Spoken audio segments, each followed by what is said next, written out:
Good evening and welcome back to Fox 23 News at 9. I'm Zach Seminar. The baseball season is just weeks away, and today the Southern Miss Golden Eagles announced their 2018 schedule. The Golden Eagles will open the season at home when they take on Mississippi State at Pete Taylor Park in mid-February.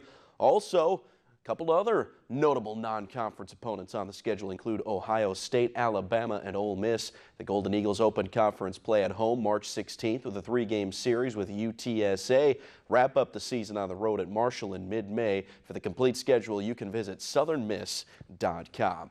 Fox 23 News has confirmed that Southern Miss standout junior wide receiver Corey Robertson will forgo his senior season and enter the NFL draft. Robertson projects as a second or third round pick, according to the NFL Network's Ian Rappaport. He caught 76 passes for over 1,100 yards and 12 touchdowns last season. The 6'2", 210-pound touchdown machine put up the 5th most receiving yards in a single season in Hattiesburg last season. Despite being 12-1 entering SEC play on Tuesday, the Mississippi State Bulldogs were on the search for their first signature win, and it came in a slugfest against 22nd-ranked Arkansas. The Razorbacks tested the Bulldogs in all facets of the game. That was a defensive struggle turned offensive explosion in half number 2.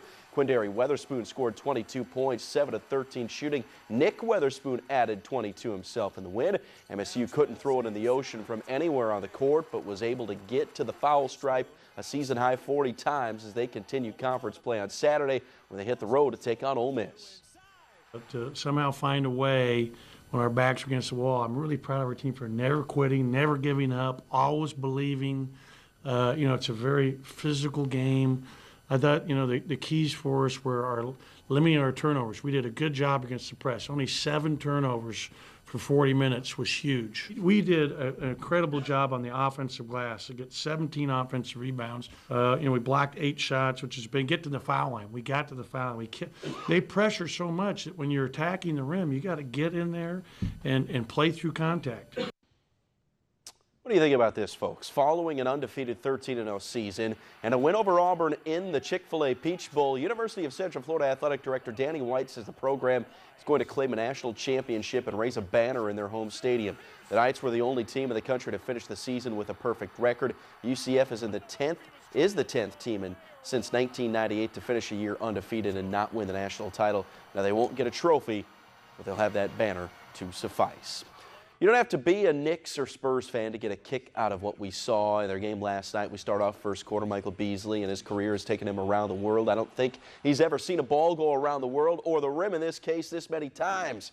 We counted 5 complete trips before the ball finally settles into the bottom of the net, but that wasn't the end of the wackiness last night. Third quarter, this just seems like a Manu Ginobili type of outcome.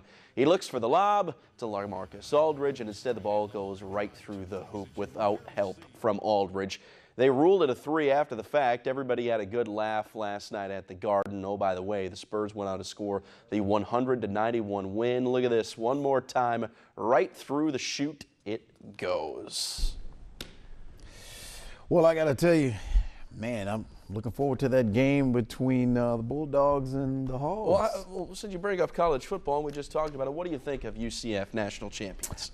Personally, I think, they're just a shot in the wind, man. If that's what they want to do, they didn't. We know they didn't win the national championship. And they do the same in the SWAC MEAC with the Celebration Bowl. Obviously, the FCS has their own playoff, and they celebrate a national championship at the Celebration Bowl. So a little different, but I think, as the athletic director for UCF said, they're not the only people to do that. I understand. Yeah. Thank you, sir.